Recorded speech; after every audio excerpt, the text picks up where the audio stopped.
Hombre, a propósito de Hebreo, Felipe, esta mañana hay en redes sociales una gran controversia alrededor de una visita, invitados por el gobierno de Israel, de una cantidad de influenciadores que están confesando, sí.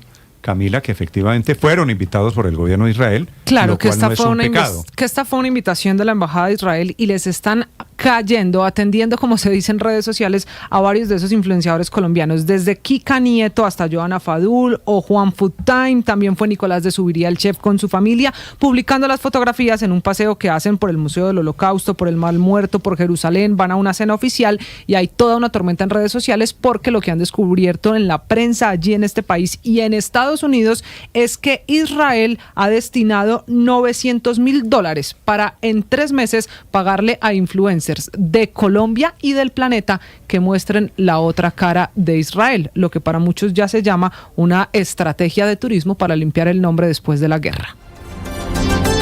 El ELN está anunciando esta mañana la liberación de los 5 soldados que habían sido secuestrados en el departamento de Arauca este fin de semana. Bienvenidos, son las 10 de la mañana, 20 minutos. Les actualizamos las noticias en Mañanas Blue. Cristian Correa. Néstor, lo primero es que este grupo armado ilegal se atribuye entonces ya oficialmente el secuestro de estos 5 soldados y anuncia que en las próximas horas serán liberados a través de una misión humanitaria. Hay que decir que desde la Defensoría del Pueblo ya estaban anunciando más temprano también que adelantaban estos diálogos y estas negociaciones con los grupos armados que delinquen en la zona para buscar la liberación de los 5 militares. Estos uniformados, quienes son adscritos a la Brigada 18 del Batallón de Apoyo de Artillería de Campaña, se movilizaban de civil en un bus cuando fueron interceptados por integrantes ahora ya confirmados del Frente de Guerra Oriental, comandante en jefe Manuel Vázquez, que en un hecho que se registró sobre las 11:40 de la mañana del pasado 9 de noviembre, pues tras conocerse el anuncio, los organismos humanitarios y la Defensoría del Pueblo activaron los canales de coordinación necesarios para garantizar que la entrega se realice en condiciones de seguridad, respeto al derecho internacional humanitario y sin acciones armadas que pongan en riesgo la vida de los retenidos. Hay que decir además que el ELN está responsabilizando a cualquier acción que pueda sucederle a estos militares, al gobierno nacional y a las fuerzas militares ante cualquier intento de rescate de los 5 soldados. 10:22, gracias Cristian. Cambiamos de tema porque en las próximas horas será presentado ante un juez de control de garantías, Ricardo González, recordemos el segundo implicado en el asesinato del joven universitario Jaime Esteban Moreno, quien se entregó en la URI en la ciudad de Cartagena. Julie Sainz. Así es, muy buenos días. Mire, y es que se confirmaron más detalles sobre la entrega de Ricardo González, pues la abogada defensora de oriunda de Cartagena, ciudad donde se entregó, confirmó que González nunca salió del país ni pensaba viajar a Venezuela. En el momento de la entrega, el joven llegó vestido con jean y suéter blanco, acompañado de la penalista Gladys Marcela López, quien estableció además los mecanismos de entrega del joven. Según la Fiscalía, ya se tiene plenamente establecido que es el mismo que aparece en videos, agrediendo a Moreno tras una fiesta de Halloween en la discoteca Before de Bogotá. Por eso en las próximas horas será entregado a un juez de control de garantías. Y sobre este mismo caso, el Complejo Judicial de Palo Quemado confirma esta mañana que va a asignar un nuevo juez para definir precisamente si Juan Carlos Ortiz, principal implicado en el asesinato de Jaime Esteban Moreno, será enviado a la cárcel. La decisión obedece a que el juez titular del caso, estamos hablando de José Hoffman, fue hospitalizado por una caída el pasado viernes allí en los juzgados de Palo Quemado. Calila Peña. Sí, señor, lo que se ha confirmado desde el complejo judicial es que la audiencia en donde se definirá si envían o no a la cárcel a Juan Carlos Suárez por su presunta responsabilidad en el homicidio de Jaime Moreno continúa en pie este miércoles 12 de noviembre a las 9 de la mañana. Se asignará un nuevo juez debido a que el juez 37 de control de garantías, José Hoffman, sigue hospitalizado. El pasado viernes se tenía prevista la lectura de esta decisión a las 2 de la tarde.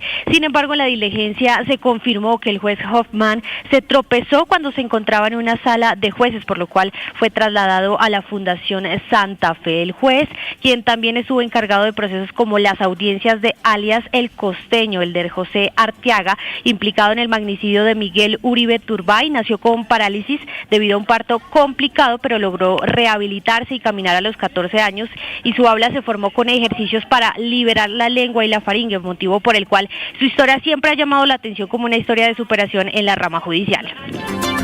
Y vamos ahora al Consejo de Estado porque admitió el estudio de la demanda presentada por la senadora y precandidata presidencial Paloma Valencia contra el Consejo Nacional Electoral, en el que pide tumbar las resoluciones que en su momento otorgaron la personería jurídica al Partido Progresistas de María José Pizarro. Sergio Barbosa.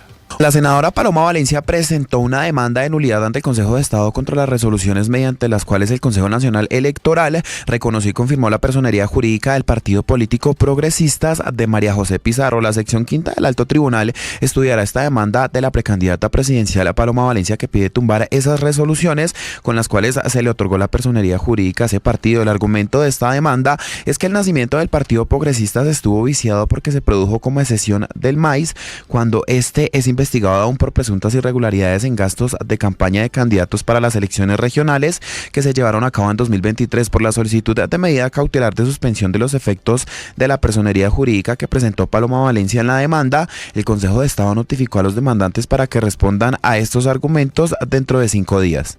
Días 26 en Colombia, el Ministerio de Salud está negando esta mañana que exista una crisis en el acceso a medicamentos en respuesta al informe de la Defensoría del Pueblo que, recordemos, advirtió además la Defensoría que en los últimos 2 años los usuarios de la salud están invirtiendo hasta el 90% de sus ingresos para conseguir las medicinas que el sistema no les entrega. Jessica Gutiérrez. El Ministerio de Salud respondió al reciente informe de la Defensoría del Pueblo sobre el estado del sistema de salud en Colombia, en el que se advertía un aumento de tutelas, demora en la atención y dificultades en el acceso a medicamentos. Pues en su pronunciamiento, el Gobierno Nacional negó que exista una crisis de desabastecimiento y sostuvo que, por el contrario, entre los años 2022 y 2024 se ha incrementado la entrega de tratamientos de rango medio y de alto costo a través del sistema institucional, garantizando el acceso a terapias que antes eran limitadas para la población. Y es que la cartera de salud indicó que el aumento de gasto no es consecuencia de fallas del Estado,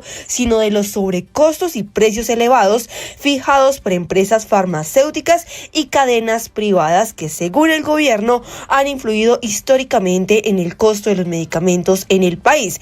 En ese sentido, el ministerio afirmó que está trabajando de manera coordinada con la ADRES, la Superintendencia Nacional de Salud y el INVIMA para poder fortalecer los mecanismos de control y mejorar la eficiencia en la distribución y poder garantizar la disponibilidad de insumos médicos en todo el territorio nacional. Y mucha atención, hay reporte de un triple homicidio en el municipio de Suaza, en el departamento del Huila. Silvia Lorena Artunduaga. Una nueva masacre se registró en el Huila. 3 personas fueron asesinadas cuando departían en un billar ubicado en la vereda La Unión, zona rural de Suaza. De acuerdo con la información preliminar, hombres armados llegaron hasta el lugar y abrieron fuego contra quienes se encontraban al interior del establecimiento comercial. Coronel Carlos Eduardo Telles, comandante de la policía del Huila. Lamentablemente perdieron la vida 3 personas tras un ataque armado ocurrido en un establecimiento de venta de licor. Según las primeras informaciones, hombres que se movilizaban en motocicleta habrían llegado al lugar y disparado indiscriminadamente contra varias personas que se encontraban allí. En la zona se tiene conocimiento de la presencia de un grupo armado organizado residual, por lo que una de las hipótesis apunta a la posible participación de esta estructura delincuencial. En esta zona del departamento, que limita con el Caquetá, hace presencia la columna Teófilo Forero de la Segunda Marquetalia.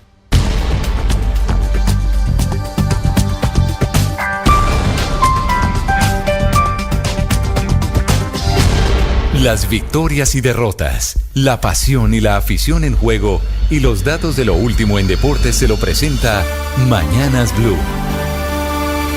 10:29, finaliza partido de Colombia, derrotó 2-0 a Corea del Norte, avanza como segunda de su grupo a los 16avos de final de la Copa Mundial Sub-17 masculina en Qatar. Alemania, el otro líder del grupo, goleó 7-0 a El Salvador y pasó como primera. Hoy Copa Colombia, semifinal vuelta, Independiente Medellín frente al Envigado, gana el poderoso 1-0 la serie. Y en Argentina, el Independiente Rivadavia de Sebastián Villa, que ya fue campeón de Copa Argentina, enfrenta a Central Córdoba a las 7:15 de la noche. Los deportes a esta hora en Mañanas Blue.